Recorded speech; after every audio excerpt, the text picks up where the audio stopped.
Alrighty. Oh, hope I am in the frame because I can't see myself, but it doesn't really matter. Hello everyone, my name is Max, and in today's video I'm going to talk a little bit about the reasons why I decided to quit my PhD journey. And I decided to record this video because I remember myself like going out there, going online and trying to evaluate what the best option for me was and whether I should quit or not. And I watched like dozens of YouTube videos on this topic, and I asked ChatGPT and all of that stuff.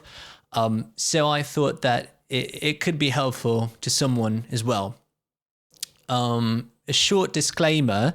I know that this channel originally was about watches, and I will do watch content for sure on this channel, but I also wanted to make this channel a little bit different. Like I wanted to be more about lifestyle and things like that. So that's why I'm gonna do different content on here. So if you subscribe just because of the watch content, feel free to unsubscribe. But if you want to stay, you're welcome to stay. Let me give you my backstory. So I am from Russia. I was born and raised in Russia. I finished my bachelor's here in Russia as well. And my degree was in teaching English as second language. Well, teaching English and German as second language. That was my bachelor's. And then I worked in Russia for a couple of years. And then I got an opportunity to go to the US and do my master's in the US, which I was very glad for. And I still think that was one of the best experiences in my life. So, so I went to the US, did 2 years of my master's, and throughout this journey, I really, really enjoyed being in academia in the US. Also, I didn't have any assistantship because I was sponsored by a scholarship, so I didn't have to like teach and do stuff. I would just my studies were paid for, and my tuition, not my studies overall. And I got, I used to have a stipend as well. So that was really, that was a great time in my life. And I'm, as I said, very grateful for it. So, but when I finished my master's, it was kind of like this transitioning point where I thought, okay, what's next? I can just finish my master's and be done with it and go and work or do something else.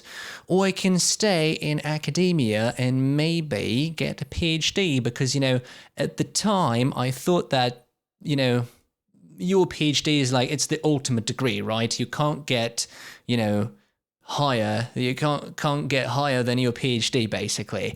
And that was one of the reasons why I decided, okay, I need to apply for it. And I did, but also there were additional things. Now I think I had that kind of, fear of going out there and really looking for a job or maybe switching the field, just overall, a career change and stuff, making a career change. Well, I don't know, it's hard to go back in time and see why exactly I decided to pursue my PhD, but it was definitely not because I really liked, doing research and stuff like that. So we're kind of getting closer to reasons why I decided to quit, but I just wanted to give you that backstory just so that you could realize that maybe it would resonate with you, maybe it wouldn't, but the thing is, it was a complicated thing, right? So I kind of wanted to do a PhD and I really enjoyed my master's experience, but your master's experience and your PhD are two drastically different things. And I can't say that for all the fields out there, but in my field, which was applied linguistics, those are different things. Your master's is only 2 years. You write a thesis and then you're kind of done with it. And your PhD is about 3 years of coursework. And then, you're constantly working on publications, you're constantly working on presentations and other things. And I didn't expect, I wouldn't say I didn't expect this much work, but I definitely didn't expect it to be like that. Because as I said, my master's experience was more about like, kind of similar to my bachelor's. Like you go to classes, you educate yourself, and then you have some time for yourself. And when I entered my PhD, I just realized that, well, apparently university becomes your life. So this is kind of like point number one. So let's try to divide this video into topics. Otherwise it's going to be too chaotic even for me. But first thing that I realized when I entered my PhD is the work-life balance. There is this much life and there is like this much work, which is okay to some extent, but also at the time, I was single. I didn't have any like family. I was all by myself, and I still struggled to find time for myself, like for my hobbies and stuff, just because you're constantly occupied with something. It could be your home assignments, it could be teaching, or like other responsibilities if you have a research assistantship. And it's like this perpetual business that you engage in, and there isn't like no other choice, I'm talking about. It's like, okay, I finished this, and now I have 2 more things to finish, and once I finish them, I have 4 more things, and it just multiplies, and it gets into this ball of things that you cannot unravel. Interesting metaphor, but there we go. So, and not that I wasn't anticipating something like that, because when I was in my master's, I was watching my PhD like graduate colleagues and stuff, and I knew that everyone is super busy. Everyone had no time like for their personal life and stuff, but still, I didn't think that it would be that drastic. So if you're someone who prioritizes your like things like hobbies and stuff, and who wants to have some work-life balance, then PhD might not be the best option for you. So then we're getting closer to point number 2, which is research, papers, presentations, and that kind of stuff, which I thought I liked, but I never thought that I would hate it that much. Because in my master's, you write a paper in a class, and maybe you work on a presentation, and it's all manageable. But in your PhD, it's more about, okay, again, we're getting back to that work-life balance kind of thing, when you're like, okay, I need to finish this. I'm taking 3 classes, I'm teaching 2 classes, and then I also have this research group going on, and then I have this personal paper that I really want to publish, and then I need to do this review, and then and it's always reading something, it's always writing something. And I thought I liked reading. I can't finish a bloody book. I can't read a book now just because of how much reading I had to do when I was doing my PhD, and I spent 2 years in my PhD. So and I still can't like read properly because I get PTSD from that. But reading is one thing, writing is another thing. I never liked writing research papers or doing research papers. And you might ask, well, why the hell did you go into PhD if you didn't like research? I don't know. Listen, I honestly, I still can't answer this question. I don't know what I anticipated, but I anticipated that, I guess I thought that I could do a PhD, get away with like writing trashy papers, maybe publishing a couple, and then I wanted to start teaching. And then I realized, point number 3 in this video, I realized that your PhD is not about teaching. Teaching is a part of your career if you're doing a PhD, right? But it's not the ultimate goal. And I am more of a teaching person. I'm more of a teacher than anything else. I like being in the limelight and yapping. This is why I'm doing this bloody video. But I never thought that, that PhD is more about research, especially in the US. And I think overall, like Western academia, any academia is basically about like publishing papers, writing papers, trying to get a tenure track. I guess praying and hoping that you'll get one.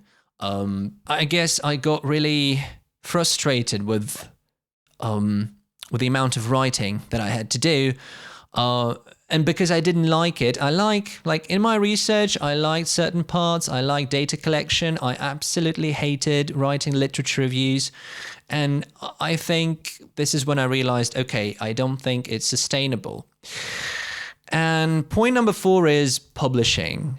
Very quickly, I realized that, publishing and participating in scientific conferences is not what it seems like.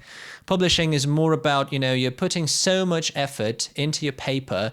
It goes through multiple rounds of different peer review processes, and you try to get into, good journals, end up in mid-tier or even mediocre journals. But that doesn't really matter, because no matter which journal you get in, no one will read your fucking paper. No one is interested in that. And even if they were interested in it, people outside of academia can't read your paper because it's behind paywalls, and it's all, it's just so weird. You're trying to share the knowledge, you're trying to do some empirical research, and basically people are either not interested in it or have no access to it, or kind of both, And this is when I realized that I'm doing all of this work just for it to, to perish, basically. And I know a lot of people will disagree with me. I don't care. This is my perspective. This is my video. This is why I'm saying this. So don't get offended. But I couldn't see the purpose of doing it. I couldn't see the reason why I should put so much effort just to get 1 or 2 citations, if I'm lucky enough, and then, talk to the same 2 or 3 people basically for 20 years till the end of my career. Well, maybe not 20 years, maybe 50 years, but still. And then I tried participating in academic conferences, but it was so boring, honestly, to me, because typically, I don't know, I could never grasp what other researchers were doing. There were a couple that I was fond of, and I obviously liked presenting myself, right? Well, not myself, but, presenting stuff that I did. But also, it was very hard for me. There is a conference and it's 2 or 3 days, and then you have to go and participate in it. And I was literally trying to pay attention, and I was trying to pick the topics I was interested in. And, the topics that was interesting, you go and you watch the presentation, you listen to it, and you're like, cool, I understood nothing. And not because I'm stupid, but because, in 15 minutes, it's impossible to explain the whole thing, right? The whole research that you did. So that was another thing with academic conferences, which I was like, well, it's not my thing. I can't really do that. I can't be hypocritical like this. I can't participate in conferences while knowing that it holds, they hold no value for me, and I have no I have no illusions about publishing and doing research as well. So I guess I kind of got really disappointed. Not disappointed, I mean frustrated, disillusioned. Let's put it that way, disillusioned with academia. So I mentioned work-life balance. I mentioned not liking doing research. What else? Publishing process, and I guess I'm more of an abstract thinker. I don't really like data, and unfortunately, applied linguistics, although it can be both qualitative and quantitative, even with qualitative stuff, it's a lot of work like this. You're working with texts, basically. You have human participants, obviously, because it's language, right? So if you're working with, spoken speech and things like that, it's fine. You interact with people. But still, you end up with data, right? So you collect your data, and then you end up with data. It could be recordings, texts, other things, but still it's just data, and you're working with piles and piles of data. And I just realized that this kind of work is killing me, that I am that's why I like teaching, because you interact with people and you can see the outcomes. Basically, you can see, when your student, the point where they started and the point where they finish. You can see the progress and you can track it and you observe it like in real life, which is not the case for research, right? Sometimes you can't see impact of the research you did up until, I don't know, like 10 years from now, if you're lucky. So I guess it's another thing that I was just not built for work with piles and piles of data like this, and I couldn't tolerate this uncertainty whether it contributes to something or not. So yeah, but not to sound that miserable, because I know it sounds like, oh, I hate academia, everything was shit. No, it wasn't like that.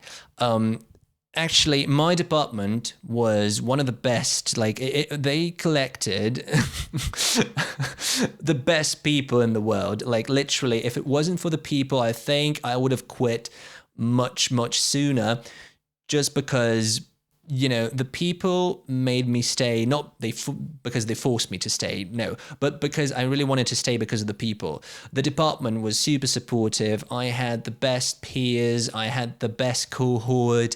I really liked working with the people in my department. Everyone was super supportive and understanding and sympathetic.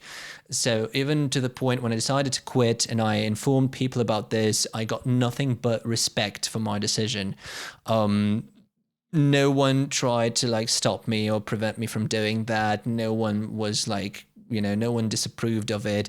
Everyone was very supportive, and I'm still grateful for that, and I'm very thankful to everyone who helped me and who was around me during that time and who really motivated me not to quit, but I guess to try and to be myself, because this is what it comes to. Because I'm just trying to say that it's not about the PhD itself. It's more about whether it's in alignment with your goals. So in my case, I realized that a PhD, it just does not align with the goals of mine. And it's not exactly the thing that I really want to do. And then, I try to evaluate the outcomes. Okay, I can tolerate it and I can write my dissertation. But what's next? I don't like it already. Then I think in the future it would be for worse. But again, my people really helped me. They supported me, and I cannot express how much gratitude I have, and how grateful I am, in one video, I think. So, and then one last thing that made me quit was health issues, because I was in the US, I was a foreign student, although I had insurance from my university. Still, we all know that healthcare in the US is kind of shit. It's expensive, it's slow, and not, I wouldn't say it's super efficient. But anyway, so I started to have some health issues with my GI tract, and it got to the point where I couldn't get to see a specialist, and I had to wait for 5 months to see a gastroenterologist, and I couldn't put up with it. And I was like, okay, I probably need to address this in my home country, and I have to go back and, it was like a retreat, basically. I was like, okay, because I started to have some depressive thoughts, and overall I was miserable at the time because, I didn't enjoy my PhD. My health was declining. My mental health was not stable at all. Again, people around me, my friends, my mates, and my peers in the department, everyone really helped me to get through that time. But looking back, I see how difficult that time was for me. Anyway, I ended up going back home to my home country, to Russia, and I got diagnosed with ulcerative colitis, which is a form of IBD. inflammatory bowel disease. So, which is not a particularly pleasant diagnosis, but here we are. I can't change it. It already happened, so I have to just accept it and move on. So, these were my thoughts and my kind of explanation about why I decided to quit my PhD. Please don't use this video. I mean, use it. I wanted to say don't use this video as an encouragement to quit your PhD, but actually you can. But consider that every situation is different. My situation could be very different from yours. My experience could be very different from yours, right? And overall, my perspective. If you like academia, if you like doing research, if you're okay with this, but you are just struggling because everyone struggles and everyone is struggling while they're doing their PhD, it's pretty normal. So if you're just struggling, maybe, go and talk to your friends, go talk to a therapist or someone, go for a walk, go out there, try to, put more time into yourself and figure out whether you're just burnt out or whether it's actually not, your thing. Because in my case, I was both burnt out and it was not my thing. And I was burnt out because it wasn't my thing originally. So in my case, it overlapped. But in your case, you might just be, a bit tired and you might need a retreat. And maybe if you fix that, you'll be all right. Because maybe it's not the PhD that is making you miserable, but more of your attitude to it. But it's also, it could be the case that maybe PhD is not your thing. So evaluate this personally, address this personally, but I'm pretty sure you'll be able to find a solution to it and figure it all out. Thanks for watching. Bye.